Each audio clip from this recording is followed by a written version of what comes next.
हमें वेग स्थिरांक ज्ञात करना, प्रथम कोटि की अभिक्रिया के लिए क्या निकालना हमें, वेग स्थिरांक।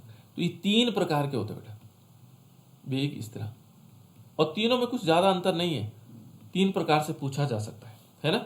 एक तो पूछ सकते हैं कैसे पूछ सकते हैं, देखो यहां पर k इज इक्वल टू 3 प्रकार से, k is equal to 2.303 upon t, और यहां पर क्या आएगा log 10 बेस आएगा, और ये आएगा r नोट अपॉन r, जिस पर हमने क्वेश्चन कल किए भी थे। एक तो इस प्रकार से पूछ सकता है।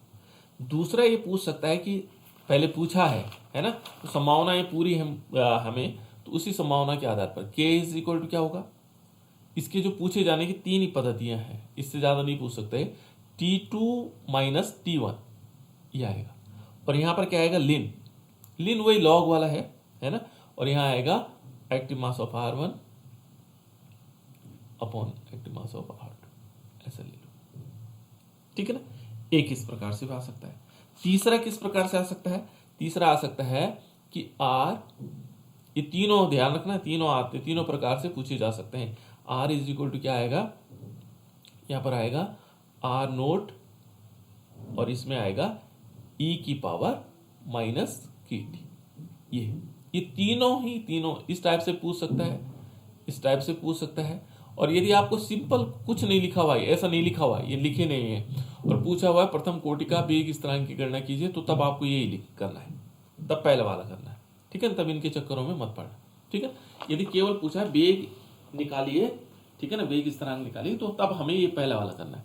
ये तब करने जब वो पूछे ऐसा वाला करो, ऐसा वाला करो, तो तब हमें ये सॉल्व करने है ना।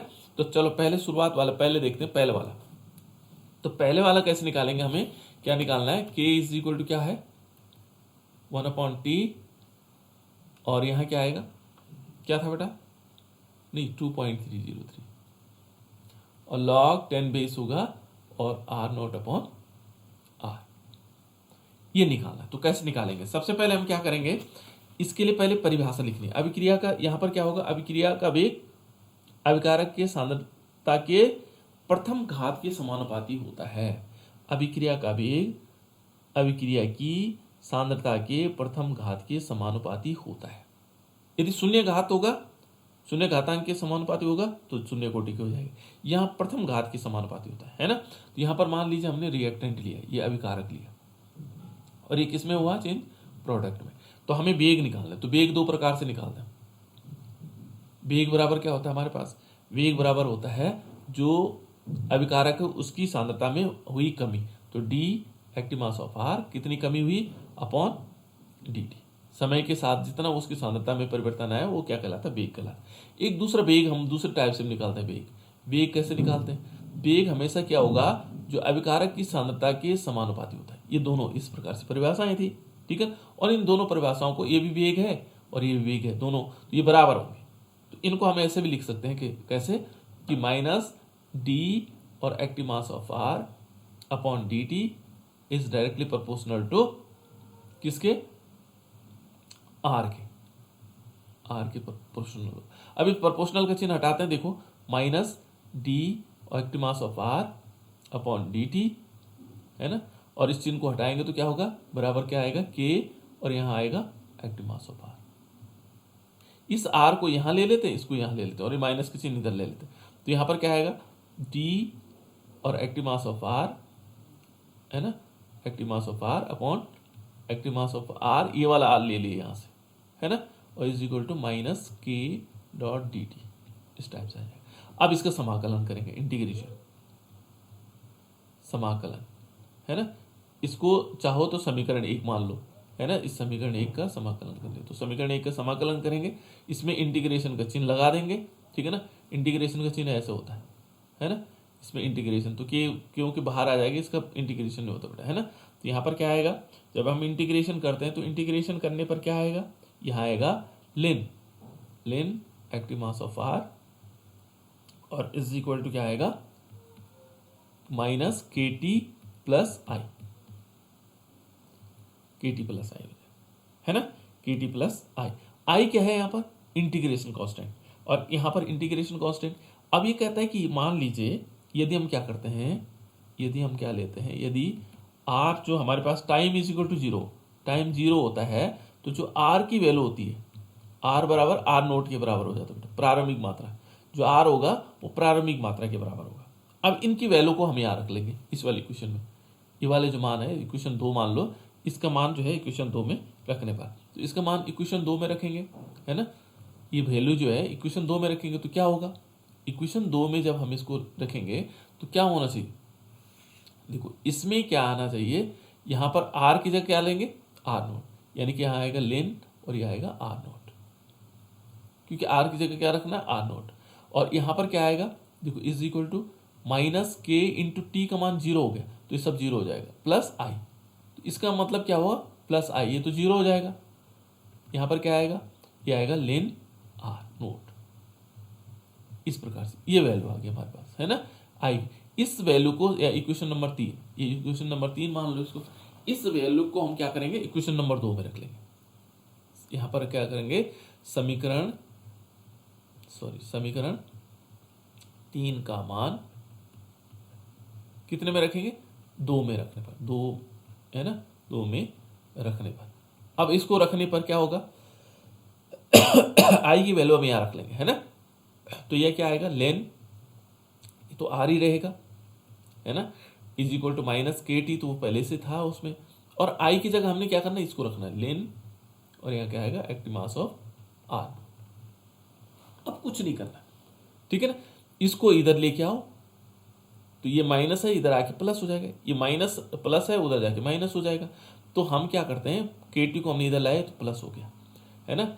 अब ये लिन आर तो है ही हमारे पास, आर नोट तो पहले से प्लस में था, तो प्लस में था बेटा, ये इधर जाएगा तो माइनस हो जाएगा लेन, और ये क्या आएगा, आर माइनस होगी, ठीक है। बस हमें तो के की वैल्यू चाहिए, तो के इज इक्वल टू क्या होगा, ये क्या आएगा, इसको ध्यान रखना है कि जो लॉग में जो माइनस होता है वो नीचे आता है हमेशा, तो इसको हम ऐसे भी लिख सकते हैं, देखो ये 1/t तो नीचे आ जाएगा, ये टी यहाँ से बटे में आ गया, डॉट यहाँ पर आएगा लेन, फिर लेन आएगा, और लेन में ये आर नोट प्लस है तो ये ऊपर रहेगा, ठीक है ना। और आर माइनस आर केवल एक्टिव मास ऑफ आर है वो नीचे आ जाएगा, बस इतनी वैल्यू। अब के इज इक्वल टू, देखो ये लिन के फॉर्मेट है, लॉग के फॉर्मेट में लिखना होगा, तो जब ये वैल्यू हमारे पास आ जाएगी तो हम लॉग के फॉर्मेट में लिख सकते हैं। तो हम क्या लिख सकते हैं, लॉग के फॉर्मेट में 2.303 अपॉन टी, और यहाँ पर क्या आएगा, लिन को हम लॉग लिख लेंगे, लॉग 10 बेस लिख लेंगे, आर नोट अपॉन आर, बस यही है हमारे पास, ये हमें सिद्ध करना था, ये हमने लिख लिया। प्रथम कोटि की अभिक्रिया के लिए पहला व्यंजक इस प्रकार से आ सकता है, तो इसको इस प्रकार से स्क्रीनशॉट खींच लो,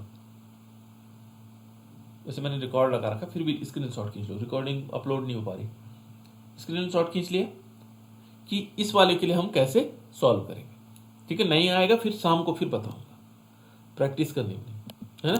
दूसरा, अब दूसरा वाले का नंबर आता है, दूसरा वाला किस प्रकार से है, दूसरा वाला कुछ नहीं, सेम है वैसे ही, लेकिन थोड़ी सी अंतर है। अब दूसरे वाले में क्या है, जैसे k इज इक्वल टू है, तो k इज इक्वल टू क्या है बेटा, 1/t2 माइनस t1 ऐसे, और यहां पर क्या आएगा, लेन, और यहां क्या आएगा, एक्टिव मास ऑफ r1, सिर्फ यहां थोड़ा चेंजेस है वो लास्ट में, और r2 यहां पर आएगा, r2 मान लीजिए लिखा हुआ है ना। तो हम शुरुआत करते हैं, देखो हमने वही लेना है कि बेग कैसे निकालते हैं, है ना। तो ये मान लीजिए रिएक्टेंट है, ये प्रोडक्ट है, अब हम बेग निकालते हैं, तो बेग कैसे निकालते हैं, बेग हमारे पास आता है, बेग के लिए कंडीशन क्या है, बेग बराबर क्या आएगा, माइनस यहाँ पर क्या होगा, d active mass of R, जितना परिवर्तन अभिकारक की सांद्रता में परिवर्तन, समय के साथ अभिकारक सांद्रता में जो परिवर्तन आता है वो क्या कहलाता है, वेग कहलाता है। एक परिभाषा तो ये थी, दूसरी परिभाषा हमारे पास थी कि जो वेग होता है वो हमेशा अभिकारक की सांद्रता के समानुपाती होता है। ये दो परिभाषाएं थी, उन दोनों परिभाषाओं को हमने लिया और यहाँ पर हमने क्या किया, वेग के क्रिया मात्रा के समानुपाती होता है, इन दोनों को हमने एक साथ मिला लिया, ये भी ये बराबर दोनों है, तो यानी कि हमने लिखा इसको minus d active mass of R upon d t is directly proportional to, किसके प्रोपोर्शनल है बेटे, R active mass of R, ठीक है। फिर यहाँ पर इस एक्टिव मास, ये जो प्रोपोर्शनल के चिन्ह को हटाएंगे तो क्या आएगा, माइनस डी, और यहाँ पर active mass of R upon d t, और यहाँ पर क्या होगा, इज इक्वल टू के और into active mass of R, चलो एक्टिव मास ऑफ आर, फिर इस आर को इधर ले लेते हैं, इसको इधर ले लेते हैं, माइनस किसी ने उधर ले लेते हैं, ठीक है ना। तो यहाँ पर क्या आएगा जो हमने पहले किया है, डी यहाँ पर active mass of R upon active mass of R is equal to क्या आएगा माइनस के टी प्लस आई। ठीक हो गया।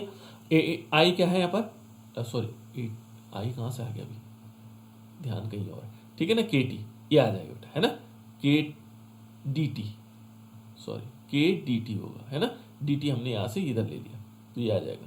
एक मिनट सही कर देता उसको, तो कन्फ्यूजन हो जाएगा।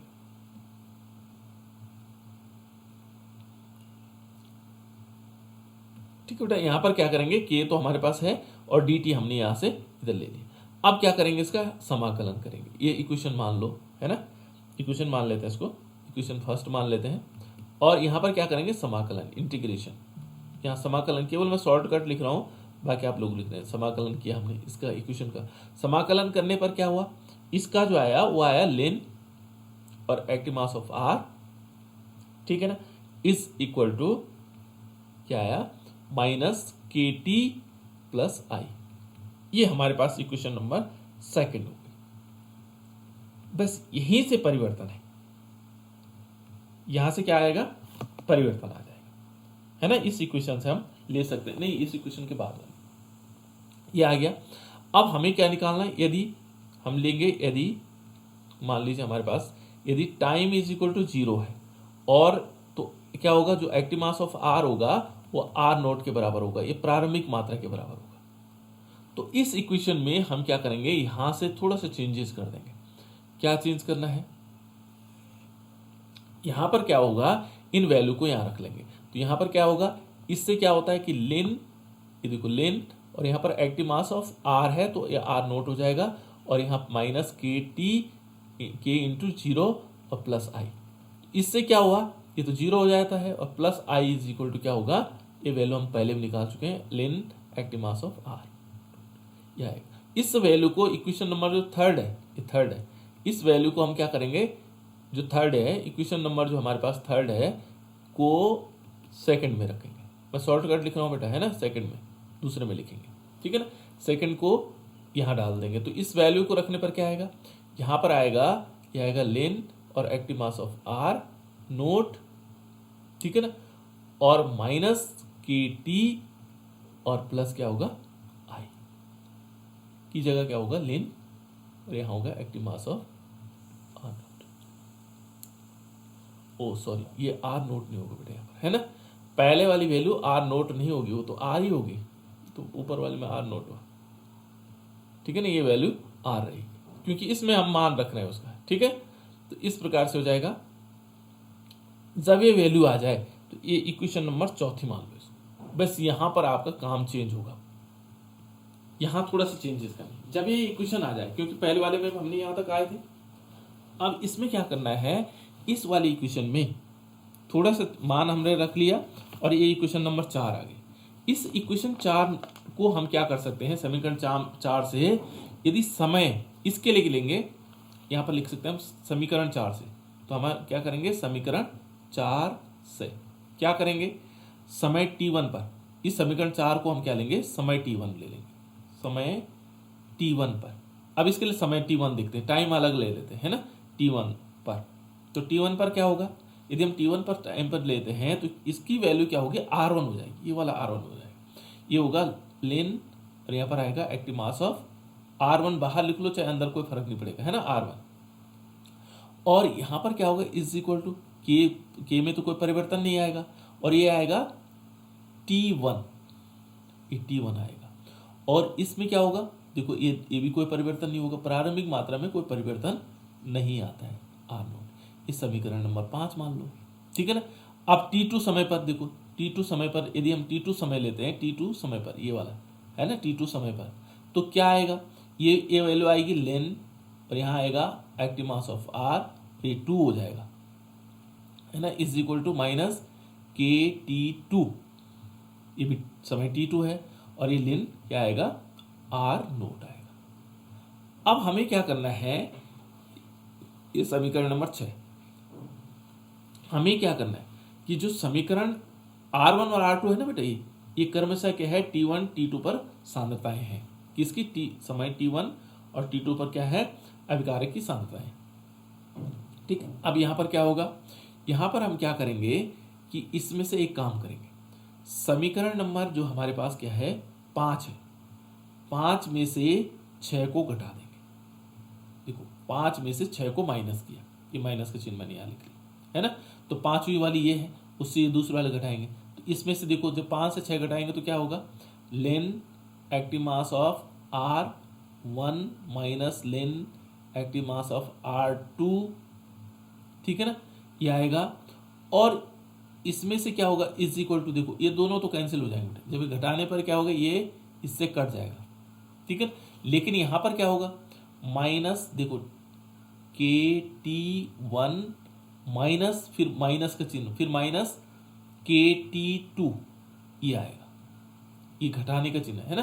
तो अब यदि हम देखेंगे तो ये इसको हम क्या लिख सकते हैं, देखो लेन, और मैंने क्या बताया, जो प्लस में होता है वो ऊपर आता है, R1 यहाँ आएगा, अपॉन क्या होगा, ये एक्टिव मास ऑफ R2 हो जाएगा। ये बटे में क्यों आया, क्योंकि ये माइनस में है, इज इक्वल टू, देखो यहाँ पर ये माइनस माइनस क्या हो जाएगा, प्लस, ये प्लस हो जाएगा, है ना। तो यानी इसको हम ऐसे लिख सकते हैं KT2 माइनस KT1, ऐसे लिख सकते हैं, ठीक है ना। अब आगे वाले स्टेप में देखो, इसमें क्या आएगा कि हमने निकाला लेन, और यहाँ आएगा active mass of R1 upon active mass of R2, और इज इक्वल टू क्या हुआ, KT2, ये मैं दोबारा लिख रहा हूं, माइनस KT1, ऐसा हुआ है ना। तो अब हम इस वैल्यू को इसमें क्या करेंगे, K कांस्टेंट है दोनों जगह है, तो यहाँ लेन ऐसे ही रहेगा, ln active mass of R1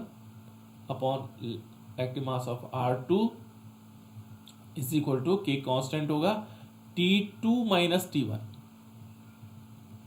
ठीक है ना, ऐसा आ जाएगा।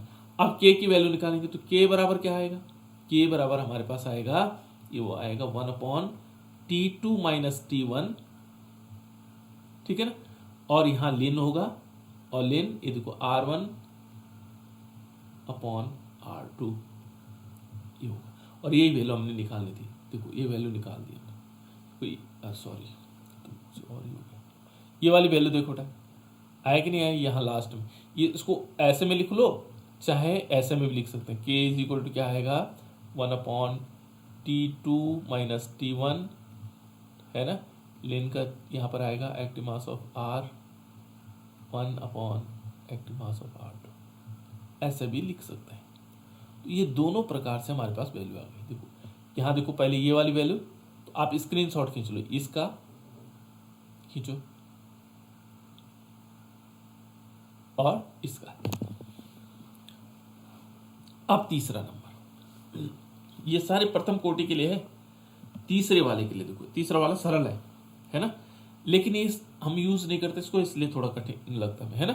और ये क्या है बेटा, देखो R, और यहाँ एक्टिव मास ऑफ R है, और is equal to active mass of R nought और e की पावर माइनस KT।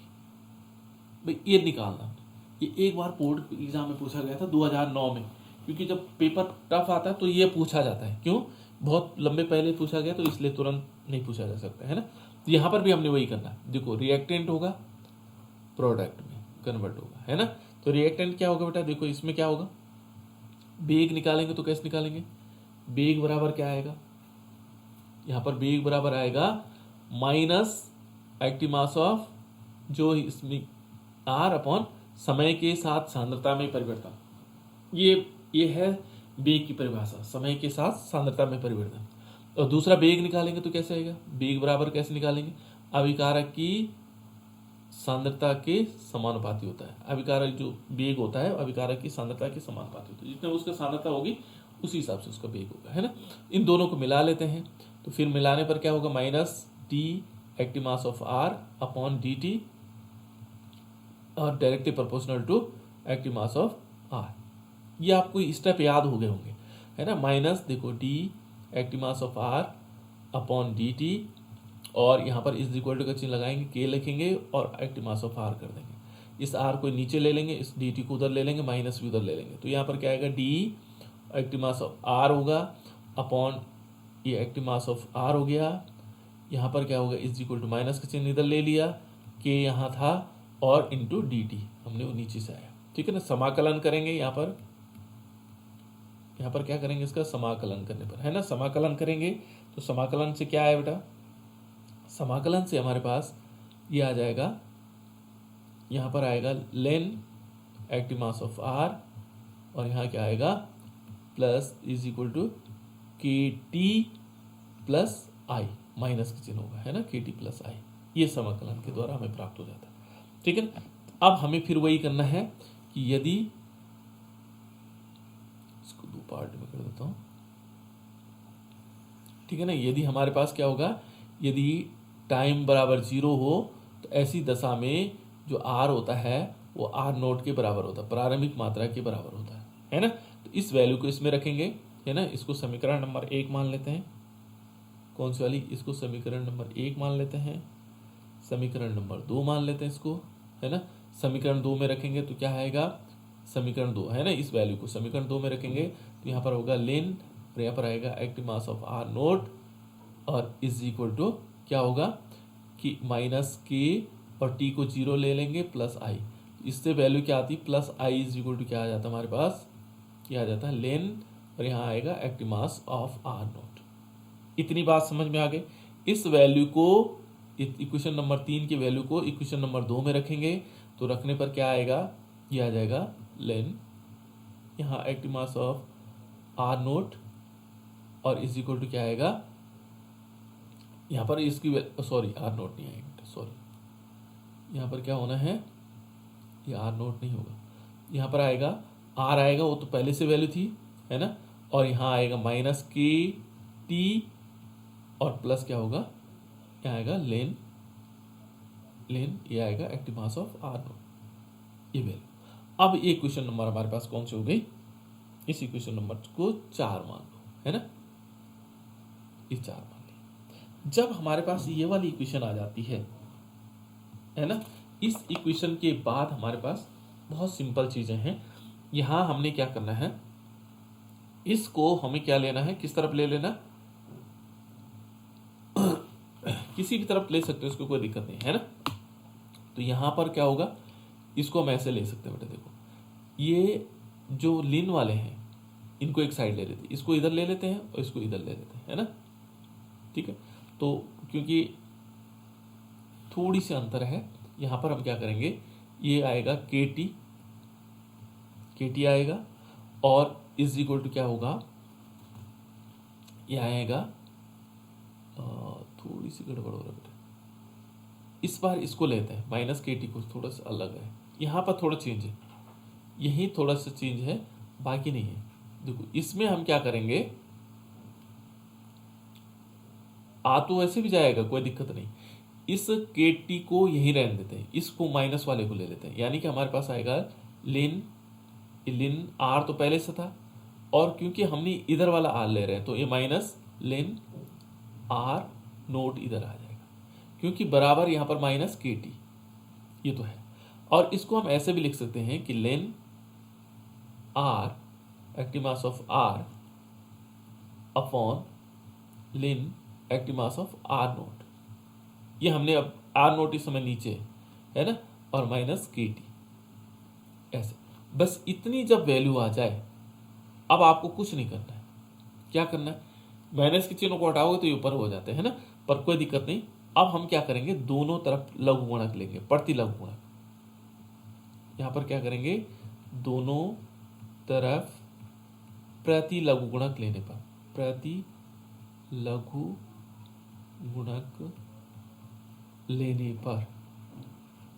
लेने पर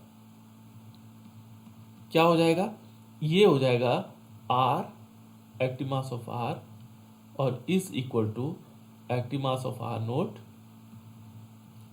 और ई की पावर माइनस के टी, बस ये इस टाइप याद रखना है, बाकी सेम है और हमारा आंसर तीसरा वाला कंप्लीट हो गया।